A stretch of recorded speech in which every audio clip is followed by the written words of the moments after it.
Have you never had a Pilates lesson? Well, you are in the right place. My name is Melanie. I'm a certified Pilates instructor. I've taught thousands of people online and in person. Today we'll do a core workout that is going to be zeroed in on all the little details I tend to look at when I see people work with me in person. So with that said, we will add on 3 heavy springs and 1 light spring. Your headrest will be up. Meet me lying down on the machine. But first, subscribe. If you're not subscribed, I would love to see you. Post new workouts all the time.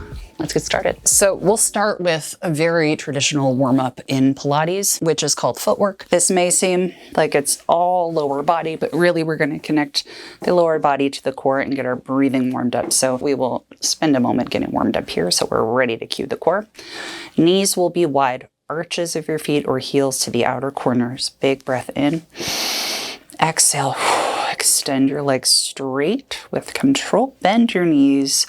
Slowly return. And as we do this, we're going to start to notice what happens with the spine. Our back is in a nice neutral position. So you've got a little natural curve under your lower mid-back. Your sacrum is really heavy to the mat. And as we extend, we want to feel the sense of corseting in and up with the abdominals. So yes, we'll feel the legs come on, but use this as your opportunity to engage the breath. Exhale as we extend. Inhale as we come in, really controlling the carriage, feeling that deep core kick on. So we're really supported here. Let's take 2 more. And last one. Bend your knees, come halfway in, little pulses up and down, still feeling the sacrum very heavy to the mat. And 4, 3, last 2, and 1. Exhale, extend all the way out. Bend your knees, come all the way in. Now let's do our little leg circles. Bring your knees together, press the carriage away. Come back to external rotation. Knees wide as you come in, knees together as you press out. Once that gets into your body, smooth it out, and let's feel the hips mobilize a little bit so they're nice and warmed up as we move into our more core-centric work. Good. Once you've done 5 in this direction, the next time you come out, let's bring the knees together and we return the carriage. Knees go wide as we press away. Knees come in, really stable through the abdominals, through the torso, even while we're moving. Good. And last one.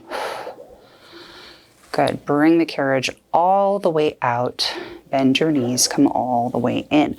Now, again, to connect to that deep core, give yourself a little room away from the shoulder blocks.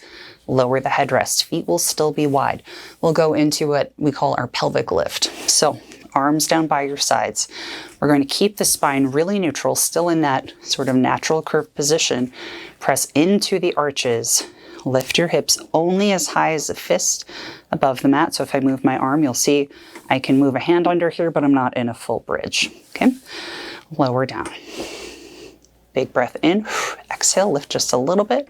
You can always use your hand to check the height of the hips. Let's do 5 more. Exhale, come up. And return. So you'll notice I'm not doing a big scoop or tuck under, keeping it very neutral. And the point here is we want to feel almost like there's a sling between your 2 hip bones. Feeling your lower abs come on. You can also imagine like there's a little pelvic floor lift here. So think a Kegel. A gentle Kegel as you lift up and a little relaxation as you come down. Good.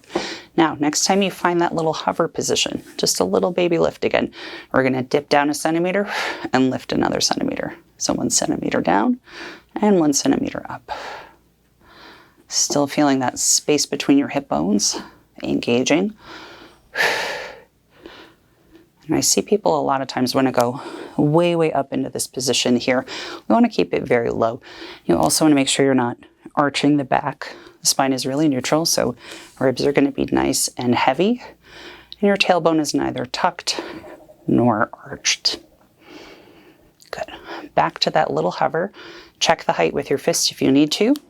Hold it there. We're going to extend and bend the legs. Extend and bend. Still focusing on that control through the abdominals. Even though we're getting the legs into this, we're supporting, controlling through the abs. 4 more.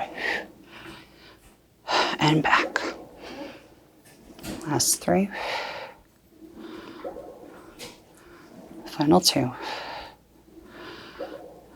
And last 1. Bring it all the way in. Close the stopper, lower down, windshield wiper the knees side to side. Come on up to sitting. We will place on 1 heavy spring and 1 light spring. Lower your foot bar. I have to remove mine. This is a Balance Body IQ Reformer. So I have to take it out instead of lowering it. All right, once your foot bar is down, you have a heavy and a light spring in place. Grab your straps or your handles, lie down. We'll start with a core stabilization exercise, which I like to do in sessions before we begin pulling on the straps significantly. It helps to really stabilize through the core and get us nice and organized before we begin moving the carriage back and forth significantly. Arms are reaching over your shoulders. Fingertips will stay here, feet down on the sandpaper or on the lowered foot bar. We're going to keep the hands right where they are. Keep the pelvis really stable. Raise your right leg up to tabletop. Lower it back down. Other leg. Left leg comes up and lowers down. Alternating sides. And back. Switch. And back. If that starts to feel really easy, you can raise your right leg up, really stabilize through the straps. Left leg comes up to meet it, then we march down, right leg, down, left leg. Left leg comes up, right leg comes up, left leg down, right leg down. So as we continue, the things that I look for when I'm workshopping this with clients is we want to make sure the hands aren't too far back, or else the stabilization demand is not going to be enough for us. We also want to make sure that the pelvis doesn't start wiggling around as the legs come up. Also very important. Another thing is inner tabletop. We want the shins to be parallel to the ceiling instead of the feet up here, or the knees really close to the chest. The reason for that is that decreases the demand on the core. The feet are lifted above the knees, or the knees are further in toward the chest. But if you need a little less intensity, that's also a good strategy if you need to modify a little bit. Abdomen is nice and engaged, nice and stable. Good. Rest for 1 second. Next up, we'll operate from tabletop. Instead of starting with the feet down, we'll lift them up to our tabletop position. Now, from here, making sure the fingertips are still right over the shoulders. Extend the right leg long. Exhale, bring it back in. Extend the left leg long. Exhale, bring it in. Keeping the belly button drawn in and up. Feeling a nice lift through the pelvic floor. And I want the hands to stay right over the shoulders, so not too close together. That becomes a very pec dominant exercise. We want to stay aligned here. We also want to make sure the shoulders aren't lifting up. We want the collarbone rolled wide so that the shoulders are nice and back. Now with the height of the leg here, if the core demand is too great, you can start to keep the leg extending a little bit higher, more on a 45 degree. If you need more challenge, the legs can go really low, or you can start to extend both legs out. Exhale, bring it in. Let's do 2 more. Last one. And rest. Good. Feet down to the sandpaper. Close the stopper. Rock your knees side to side. And let's keep it moving. We've got some more stuff to work through. So arms up. Fingertips right above your shoulders. Legs in tabletop. Now we'll start moving the carriage. Pressing the hands down and raising the arms up. Big exhale. Pressing down and lifting up. Important things I tend to see. Lots of elbow bending. Another thing to look out for, wrist flexing as the hands go down. So we really want to keep nice long arms and straight wrists. Can also start to incorporate a curl up with the head, neck, and chest. If you need more challenge, you can extend one leg out as the hands press forward. You can also extend both legs out as the hands press forward, with or without the head curl. Now with the curl, something to keep in mind, sometimes I see people just lifting the head. We really want to try to get it into lifting the head, neck, and chest.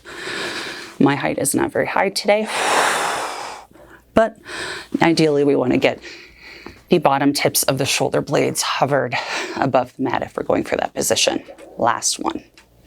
Good. Bring it back to a close, feet to the sandpaper. A couple more here with the hands and straps. Your arms will come up over your shoulders, legs to tabletop. This time we're going to create some space between the knees. Big breath in. We're going to curl up toward the right. Your left hand will go in between the thighs, right hand to the side of your hip. Inhale, come down. Other side. And bring it down. If this is too much on your neck at any point, you can always do the same thing with the head down, which just will be a little less demand on the obliques. But if you can, a big exhale, curl up and switch. So something I see happen all the time that I look out for whenever I work with a new client who's doing this exercise, a couple things. Sometimes I see the knees start to move, which is a compensation that helps basically make it easier on you. You can keep the knees right over the hips as the arms are moving. That's ideal. And we also want to make sure that the feet aren't starting to drift up to the ceiling. Last one. Very good. Bring the carriage to a close. Release the straps, put them back down where they live. Let's roll up and we'll move on. All right, next up, let's switch to one heavy spring or one light spring. We will turn to face the back of the machine. The knees will be up against the shoulder blocks. Standing up on your shins, hands will walk forward along the frame. So you will want your hips to be over your knees. Your hands will walk forward. Please put your thumbs on the outside of the frame with the rest of your fingers so you do not pinch them. We are going to pull the carriage forward using our arms primarily, and not getting the knees or the thighs into the mix. So to begin, press away. We really want to think about almost creating a mountain between the shoulder blades rather than a valley. That's going to be so important for your neck. And you can do this one with a rounded spine. I prefer to go pretty neutral, so neither tucked nor arched. Hands are further out than your shoulders, so we have somewhere to go. And take a big breath in. You're going to feel a lift in the pelvic floor. Feel it pull between your hip bones. Pull forward. Bring your shoulders over your wrists and return. Now, if that was too hard, walk your hands closer to you or reduce the spring tension. If that was too easy, walk your hands out. Press the carriage away. Feel your abdomen zip in and up. Big inhale. Exhale, pull forward and return. Now, some things I look for when I'm working with people in person. The knees start pulling in at any point, that means something is getting conflated or something is getting mixed up along the chain. So we think about pulling your arms and feeling the core supporting. This is really a core exercise as much as it is an arm and back exercise, but that can help prevent you from getting that knee tuck into place. The other thing is sometimes when people are really struggling, I see the elbows start to bend. Resist that urge. Really drive pressure down into your palms. Focus on keeping your elbows straight. Also, if you can, avoid really overshooting. We want to try to stop with the shoulders right over the wrists, but that one can be a little tricky to gauge. Good. 2 more. And last one. Good. Bring it all the way back. Hips down to your heels. Roll out your wrists. While we're doing this, a couple things you can think about. If the hands slide on the frame, if you have sweaty hands, like me and most people I work with, you can use grips or cut up resistance bands to give you a little traction. Now, we said we were going to bring the knees into the mix for this one. We will. The prep is the same movement we just did before. Thumbs still on the outside of the frame, pressing into the palms. creating separation between the shoulder blades. Pull it forward. Now when the shoulders are over your wrists, now we can pull the knees forward and bring it back. Pull it forward and bring it back. So we want straight arms. We want pressure pushing down into the hands. We want tension between the hip bones. So this is really about lower abdominals. We want a nice long neck, so not dropping down and looking toward the knees. So think looking down on the floor right in front of you. And we don't want an arched back. We want to feel like the ribs are pulling up toward the ceiling. 3 more. I might have said fewer, but we're doing 3 more. Last one. Good. Bring it all the way to a close. Hips to heels, arms along the frame. Good. Come on up. We're going to move on. For this next one, we will turn to face the other side of the machine. I've loaded on a heavy spring and a light spring. The foot bar is back in its upright position, and we'll do this one with the feet up against the shoulder blocks. Knees down on the machine. You can use a knee pad if you like. Toes curled under. Hands on the bar. You want your thumbs forward with the rest of your fingers, and you want your palms right on top of the bar, not forward, because we want to keep the wrists as straight as possible. Hips are going to float way, way, way forward. We start with the shoulders pretty close to over the wrists. Eyes forward and up, shoulders rolled back. Think about like you have, I always like to say the Iron Man power source on your chest. You want to shine that up, push into the bar, take the carriage back. Now keep your hips way, way, way, way, way forward. Let your chest open up on that diagonal. Eyes are going to stay really high. So this might feel really awkward, but you want to make sure that you're not sticking your tail out behind you. The other thing I see a lot is people start off really, really well placed, then the eyes come down, and then you'll see the butt sort of drifts back. We want to stay in this really big scoop shape where the abs are supporting, but the hips stay really forward. And as we come up, the chest opens. It's going to feel like this really nice, almost like a pec stretch as you come in. So think about, if you would, what do they call the thing on the front, the mast of a ship? One of those. Whoever's editing this video, I'm going to ask them to put a picture up so you can see what I mean. We want that sense of like, ta-da, at the very top. That said, you also don't want to relax the core. That's going to put a lot of pressure on your spine, so your abs have to draw in and up. Good. Now we'll switch to 2 heavy springs. We did reverse knee stretches facing the other way, which is when the knees were pulling the carriage forward, forward, forward. Now, same idea. This time we're going to push away from the bar instead of pull forward, and we're going to push the carriage back with our feet, kick on the low abs. Cool? Cool. Hands on the bar. This time we press all the way back. So think pushing the bar as hard as you can. Stick your tailbone out, bring your ribs pulling up toward the ceiling. Bring your knees forward toward the front of the machine and press back. Bring the knees forward. Big exhale, press back.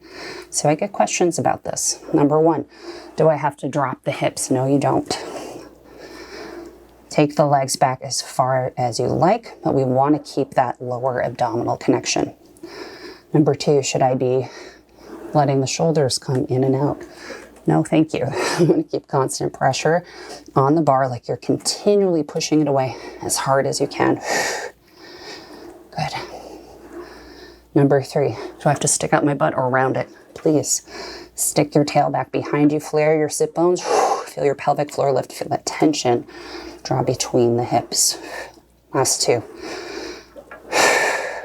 And last 1. Good. Bring the carriage in. We'll switch back to that 1 heavy, 1 light spring. Long stretch. So for this one, it's basically a moving plank. We want to keep the spine really long, and it's going to look like it's on a diagonal, with the crown of your head being the highest point, then your shoulders, then your hips, then your heels. When you move in space, you want to think about your body moving on a diagonal line up toward where the ceiling meets the wall, and then back down to where the wall meets the floor. Okay, so let's put it into action. Similar position to how we started in down stretch. Shoulders over wrists, all fingers forward on the bar, pushing the bar away. But now Now, we're gonna lift the knees, find a plank position. So you wanna pull the ribs up, let the hips come down enough, and then bring your eyes somewhere in front of the reformer. You're gonna push the carriage away, open up through the shoulders. Now bring the carriage back, aiming for the shoulders to come over your wrists and feeling your head reaching up on that upward diagonal. If you let the head drop and look somewhere down toward the floor, you'll see it starts to become a little bit of a pike. So just remember, your gaze dictates where your body goes. That is a good thing to internalize in life, but also through most of your Pilates practice. Let's take another 2. Still lifting on that upward diagonal, making sure the butt is not dropping. And last 1. Very nice, everybody. Let us continue on. Alrighty, last but not least, planks. I have loaded on 1 heavy spring. You could also do this on a light spring if you want more challenge. I'm tired, I do not want more challenge today, but we're gonna do a pretty basic version of a forearm plank today. If you want more advanced plank variations, you can join my membership. I have a ton of plank-centric content there and more advanced ab work. I think you might really like that if that's your speed. Let's come down to our forearms. Hands wrap around the shoulder blocks. We want shoulders over elbows, and just as we did when we had our hands on the frame before, we're going to push down into the mat, create that separation between the shoulder blades. Toes to the edge of the sandpaper. Lift your knees and hold for 1 moment. With the pelvic floor lifting, the belly button pulling in and up, extend out. Find a nice plank. So as we talked about before, we want a nice diagonal line from the crown of your hips, from the crown of your head to your shoulders, to your hips, to your heels, as best as you can. So we don't want the eyes to come up or the neck will crane. We don't want the head to look down toward the toes or else the head will drop. Just think looking down on the mat in front of you. From here, we're going to bend the knees, bring the carriage in, pike the butt up a little bit, and then press back out. Each time we want to aim for hips low enough that they're not sinking down into the low back and not piking up. Carriage comes in, big exhale, extend it out. Let's take a few more. Pressing out, keeping the gaze nice and neutral. Last one, press away. Now that we're here, we're going to straighten out in our plank, pulse the carriage forward, holding plank really still, pushing our elbows down into the mat, pushing the hands into the shoulder blocks, keeping everything really aligned, and bring it back in. Knees down to the mat, close the stopper, hips down to heels, walk your arms forward along the frame. Give it a big breath in, exhale, in, let it go. Thanks, we're done with the hard part. Let's finish up with a mermaid stretch. Knees stacked, shins up against the shoulder blocks, left arm to the foot bar, square your shoulders off, right arm down by your side, press the carriage away, reach your right arm up over the shoulder and bring it back in. Big inhale, exhale, come over and bring it up. Now for your mermaid, make sure your top hip is staying nice and heavy as you reach over. This time as you press away, bring both hands to the foot bar. Your top hip can lift. You're going to press the carriage out. Lift your chest as you come in. Press the carriage away. Extend into the back as you come up. Right arm reaches up and over. Let's take it, your right hand to the front shoulder block. Reach up and over your right shoulder with the left arm. Curl to face your knees. Back up and lift. Let's do the other side. So turning over, shins up against the shoulder blocks. Right hand to the center of the foot bar. Lifting up through the bottom of your ribs. Right arm down by your side. Reach your left arm up and over. Feeling that nice press down of the left hip and bring it back up. Big breath in, exhale. Reach up and over. Feel a nice side stretch. On this last one, you'll turn to face the floor, left hand to the foot bar, press out. Bring your chest up as you return, lower down. Bring your chest up. One more time. Reach up and over with your left hand. Close the stopper. Reach your left hand down to the shoulder block. Right arm reaches up and over, pressing down on your right hip. Curve the spine, turn toward your knees. Reach up and over, and you are all done. Thank you so much for joining me today. If you are not a member of my membership, come join that. I have tons of detailed work. I think 100 members only workouts at this point. Weekly workout plans, tons of props, all sorts of durations from 5 minutes all the way up to 70 minutes, all different intensities. I think you'll really love it. There's so much to do there. Thank you so much to my members. I appreciate your support each and every day. I could not do this without you. If you're looking for something to do after this one, if you'd like to add on to this and make it a full body, I'm gonna link a video right over here that you can check out to continue your workout. Have a great day. Bye.